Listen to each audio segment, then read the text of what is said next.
Difference एक बड़ा technical सवाल सामने आया आज, उस पर हम बात करेंगे। वो ये था कि अगर ड्यूरिंग एचपीएलसी एनालिसिस, जब हम एचपीएलसी पे एनालिसिस कर रहे होते हैं, स्टैंडर्ड के रेप्लिकेट लगाते हैं थ्रू सीक्वेंस बना के आप सिस्टम को कमांड देते हैं। ये तो पता है एचपीएलसी ऑपरेशन में सीक्वेंस बनती है। तो जो हम एक स्टैंडर्ड के 5 रेप्लिकेट लगाते हैं ड्यूरिंग दिस, जो स्टैंडर्ड्स की रनिंग हो रही होती है, इसमें आपके 4 रेप्लिकेट ओके थे और 5वें रेप्लिकेट पे सिस्टम में लीकेज आ गई, 5वां रेप्लिकेट आपका खराब हो गया। तो इस केस में हमें क्या स्ट्रेटजी अप्लाई करनी चाहिए? यानी जो हमारे वो 4 रेप्लिकेट थे शुरू वाले, क्या वो हम अपनी एनालिसिस में यूज़ कर सकते हैं या नहीं? नंबर 1 बात ये। दूसरा, अगर नहीं तो फिर हमें क्या स्ट्रेटजी अप्लाई करनी चाहिए और कैसे हम इसको सपोर्ट करेंगे? तो इसमें हमारा क्या एक्शन होना चाहिए? तो इस टेक्निकल सवाल को आज क्लियर करते हैं, इस कॉन्सेप्ट को क्लियर करते हैं। ये नॉर्मली एनालिस्ट बहुत सी जगहों पे फेस कर रहा होता है और इसमें प्रॉब्लम कर जाते हैं।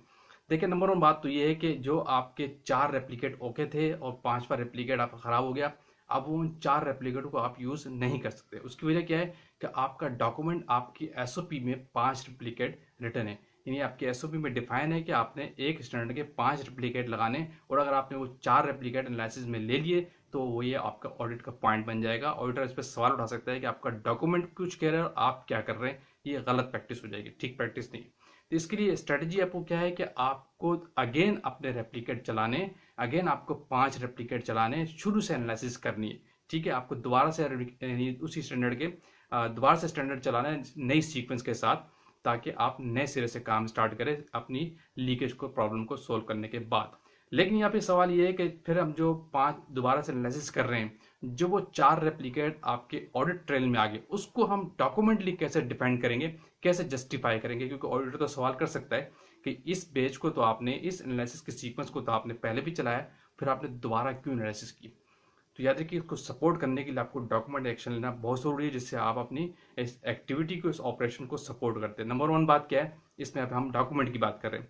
देखिए, अगर आपके जो 5 रेप्लिकेट में से 4 रेप्लिकेट पहले वाली एनालिसिस के जो खराब हो गए थे, उसको आपकी जो इंस्ट्रूमेंट की जो यूजेज की जो लॉग बुक होती है, एचपीएलसी की जो लॉग बुक होती है, जिसमें आप एचपीएलसी का रिकॉर्ड लिखते हैं कि आज हमने ये काम किया, एचपीएलसी पे एंट्री करते हैं। ये मस्ट है, ये तो मैंडेटरी रिक्वायरमेंट है। ठीक है, तो उसमें एक आपके पास फोल्डर होता है, ऑप्शन होता है मेंटेनेंस का और रेमेडी का, यानी प्रिवेंटिव मेंशन और एक्शन जिसमें आप लेते हैं, वहां पे आप इंस्ट्रूमेंट की मेंटेनेंस का स्टेटस आप शो करते हैं। तो उस जगह पे आप उसी डेट के लिहाज से, जिस डेट में आपके साथ प्रॉब्लम आया, वहां पे आप ये मेंशन करेंगे कि हम ये एनालिसिस कर रहे थे, ये बैच थे, इस प्रोडक्ट को हमने उठाया हुआ था, उसकी 4 रेप्लिकेट खराब हो गए due to system leakage problem, कि सिस्टम में लीकेज प्रॉब्लम आया, इस वजह से हमने ये इस चीज को डिस्कार्ड किया, ये इसको हमने दोबारा से एनालिसिस किया। ठीक है, ये फिर आगे उसका रेमेडी एक्शन क्या होगा, कि उसका आपने जस्टिफाई कैसे किया, सोल्यूशन क्या है, सेटिस्फैक्ट्री एक्शन क्या हुआ।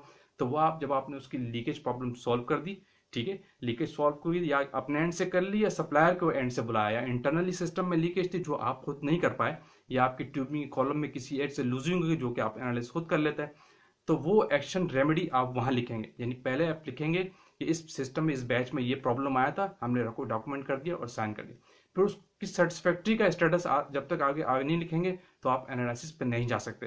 तो आपको सेटिस्फैक्ट्री एक्शन द्वारा वहां लिखना होगा कि रेक्टिफाइड द लीकेज प्रॉब्लम, यानी लीकेज जो प्रॉब्लम था वो सोल्व हो गया अपने एंड से या सप्लायर के एंड से। तो इस जगह पे, दोनों जगहों में आपके आपके बॉस के साइन होंगे और ये रिकॉर्ड हो जाएगा। तो ये डॉक्यूमेंट एक्शन आपको लाजमी लेना है। और जो आपने नई एनालिसिस की थी, यानी दोबारा से जो सिस्टम स्टार्ट किया, दोबारा से नए इंजेक्शन लगाए, वो उसको जस्टिफाई करेंगे आप इस डॉक्यूमेंट एक्शन से, जो आपने आप इंस्ट्रूमेंट की लॉग बुक में रिकॉर्ड कीपिंग करेंगे आपके और आपके बॉस के साइन के साथ।